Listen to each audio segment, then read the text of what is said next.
Began this half hour with the U.S. Marshals investigation into video taken of New York Congressman Peter King during a fugitive raid. Now, the video in question shows the congressman, this is it, with marshals as they raided a home in search of a fugitive. It all came to light when the congressman tweeted a link of the video. Officials are looking into whether the video violates federal policy that prohibits non-U.S. Marshals from filming inside someone's home. We're joined by Nick Martin, investigative reporter from the website Talking Points Memo. Nick, thank you very much for joining us.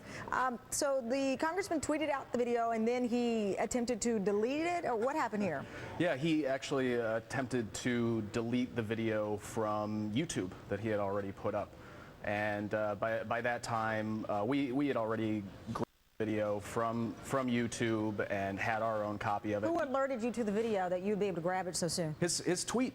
He put out this tweet a little bit after noon yesterday saying that he had been on a ride-along with the U.S. Marshals Service in New York, and they had been essentially fugitive hunting. Now, he released a statement saying, or his office did, Congressman King was invited by the U.S. Marshal to accompany them to a series of raids and was proud to take part. Everything was done in compliance with their procedure. If that's true, why is this being looked into?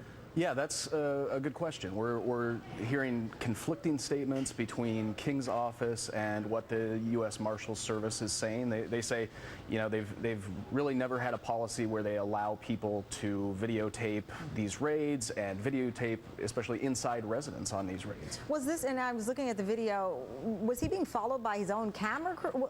Yeah, that's another question that we're trying to find out. Was he being followed by his own camera crew? Was there some other camera crew there? There was a person with the Marshals Service who had actually been part of a TV show that isn't on the air anymore. So is this like Steven Seagal? You know, he rides around on one of those programs he used to anyway. Steven Seagal did it. Shaquille O'Neal's been on ride-alongs with police departments. Anytime that you have a high-profile person doing police action with video cameras involved, the chances are good that it's going to get unusual. Now, your report also indicates the congressman was wearing a police coat and a badge while on this ride-along, and I want to read the U.S. Marshal statement. They say the policy restrictions which prohibit individuals who are not U.S. Marshal employees or task force officers from filming inside a private residence are intended to be in place during all ride-alongs. We are currently investigating this matter to determine exactly what happened in this instance.